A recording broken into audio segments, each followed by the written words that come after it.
Alrighty, it's raining today, so I figured I'd make a quick video. And what we're looking at is some cheap Walmart tools. We've got a multi-tool. Yes, I know these things are known to be kind of low quality, but they have a use.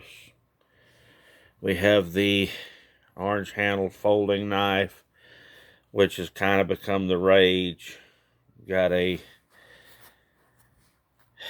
fixed blade knife, and we've got a folding saw. Now, none of these cost over about $10 a piece.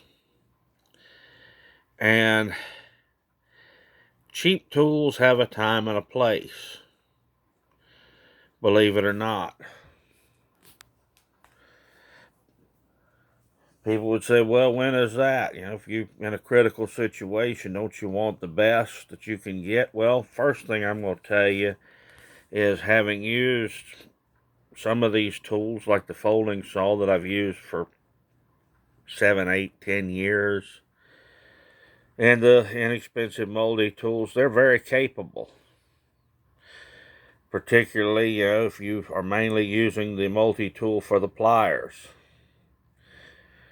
The orange handle D2 steel folding knife, there have been a lot of people that have done videos and reviews and have hard used them, and they've held up pretty well. Okay, well, if we look at our things we want on a folding knife or a fixed blade knife, we've got a 90-degree spine. We can strike a ferrocerium rod. We've got a good edge on this. It's a full tang knife. Very capable. So when would we use our cheaper tools? Well, if we're going to a environment where we're going to be using them around salt water on the Gulf, why would I want some of these tools on the Gulf? Well, the pliers on this multi-tool work great for those toothy saltwater fish.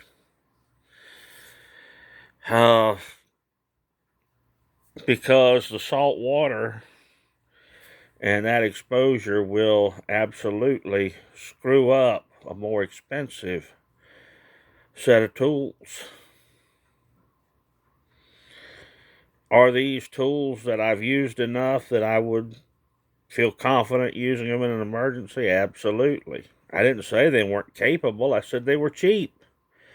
They're also generally easily replaced. So for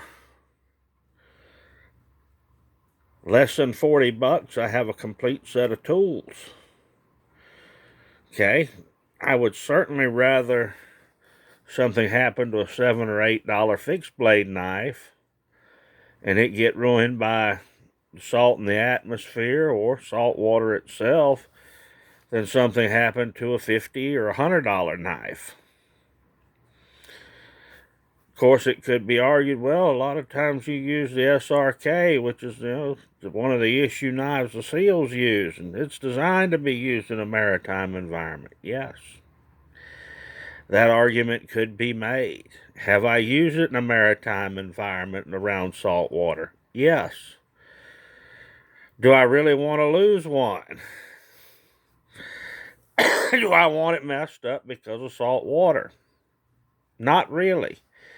This is where my cheaper tools come in. Again, cheap does not necessarily mean it's not capable, particularly if we're going to be using them and stash them as an emergency set. Well, that's when these become backups. Okay, we save some wear off of our more expensive tools, and we use these when it's appropriate. Okay, other things, these would be great in an emergency kit, some that I'm going to leave stashed somewhere. Okay, I haven't got a pile of money tied up in it. Again, less than $40, and I've got a very capable tool set. So those are my thoughts on it. Hopefully it'll get some people to thinking, and you know, kind of assessing what your needs are for your environment. Remember, I have a rule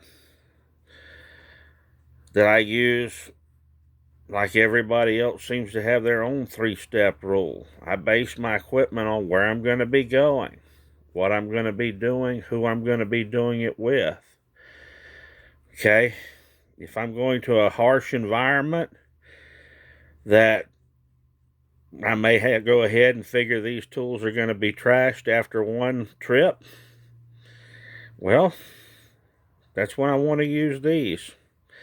Later on,